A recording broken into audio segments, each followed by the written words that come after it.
네, 자정부터 공식 선거운동이 시작됩니다. 정치부 김성진 기자와 함께 자세히 알아보겠습니다. 김 기자, 우선 후보들 첫날 일정이 궁금해요. 각자 선거 전략에 따라서 일정들도 잡았을 것 같은데요. 네, 오늘 자정을 기해서 본격적인 선거 운동에 들어가게 됩니다. 네. 앞으로 22일간 열전에 들어가는데 각 캠프에서는 이 선거 전략에 따라서 첫 유세지를 어디로 정할지 많은 고심을 했습니다. 네, 좀 보면서 설명해 볼까요? 보시는 것처럼 문재인 후보는 대구 2.18 민주의거 기념탑을 설정을 했습니다. 대구부터 가는군요. 네, 가장 취약 지역인 대구를 공략을 하면서 호남과 영남을 아우르는 통합 대통령이 되겠다는 그런 의지를 보인 겁니다. 반면 홍준표 후보는 서울의 가락시장을 찾습니다. 가장 서민 후보를 내세우고 있기 때문에 민생 행보를 통해서 흑수저, 서민 이미지를 보다 강화하겠다는 것으로 보입니다. 반면 안철수 후보는 인천의 해상교통관제센터, 옛날 해경의 VTS라고 알고 있는 그 사무소인데요. 네. 그래서 세월호 3주기를 맞아서 국민 안전을 최우선으로 챙기겠다. 안전행보. 네, 그런 안전행보를 보고 있고요. 유승민 후보 역시 종합방재센터를 찾아서 똑같이 안전을 강조할 의도겠네요. 반면에 심상정 정의당 후보는 지축에 있는 서울 메트로의 지하철 차량 기지를 찾아서 밤새 정비 작업을 하는 노동자를 찾아서 격려할 방침입니다. 네, 조금 가벼운 얘기도 좀 해볼까요? 아마 이제 내일부터 여기저기서 나를 뽑아달라 이런 노래들이 들려 나올 것 같은데 선거 로고송, 이제 각자 전략들이 다르죠? 네, 그렇습니다. 선거 로고송은 유권자를 후보들 앞으로 끌어모으는 아주 강력한 무기인데요. 네. 그만큼 많은 고민이 담겼습니다. 보시는 것처럼 다양한 곡을 선정했는데 대표적으로 저희가 뽑아본 겁니다. 홍준표 후보 같은 경우는 박상철의 무조건인데 선거철마다 나오는 대표송이라 할 수 있습니다. 그래서 이 부분이 있고요.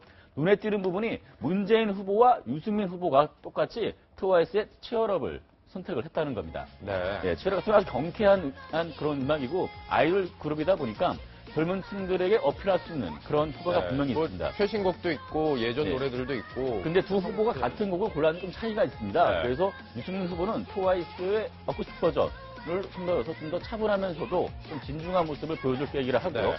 그리고 안철수 후보 같은 경우는 신해철, 고 신해철의 곡을 많이 골랐습니다. 그대에게 응원가 주로 많이 쓰이는 그대에게를 비롯해서 그리고 민물장어의 꿈을 많이 골랐는데 안철수 후보가 신해철 그 사망 사고 후에 의료법 관련해가지고 의료 사고에 관련해서 신해철법을 발의했던 만큼 그 부분을 부각시킨다는 그런 효과도 분명히 있습니다.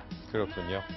자, 이제 후보들 캠프 내부 사정도 좀 살펴볼게요. 아까 소식으로도 전했지만 박영선 의원 어떻게 보면 문재인 후보를 비판하는데 앞장섰던 사람인데 마음을 돌렸어요. 어떤 이유가 있었던 겁니까?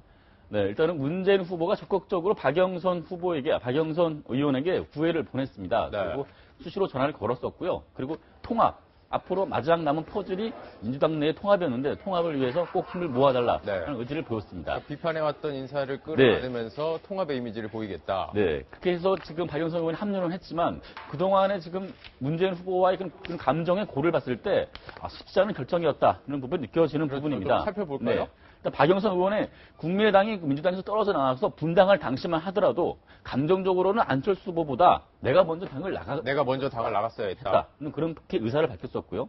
지난달 29일에는 한참 안희정 캠프에서 지금 안희정 후보를 지사를 돕고 있을 때 적폐청산위원은 바로 문재인 후보 지지자들의 악성 댓글과 그리고 문자 폭탄이었다라고 직격탄을 날렸습니다.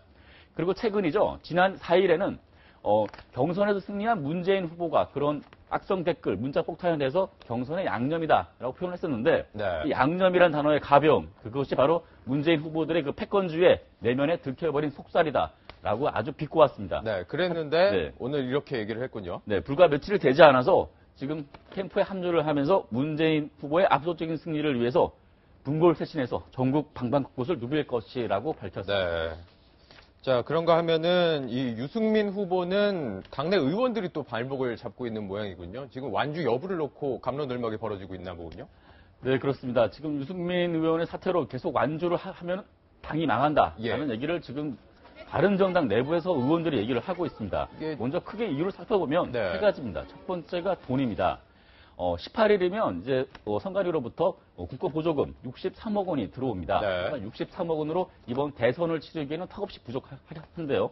만약에 유승민 후보가 완주를 한다면 바른정당은 사실상 자본 잠식에 들어갈 수밖에 없을 것이다. 이렇게 보고 있는 겁니다. 그러면서 돈 문제가 실질적인 돈 문제가 걸려있는 부분이고요. 두 번째는 적통입니다.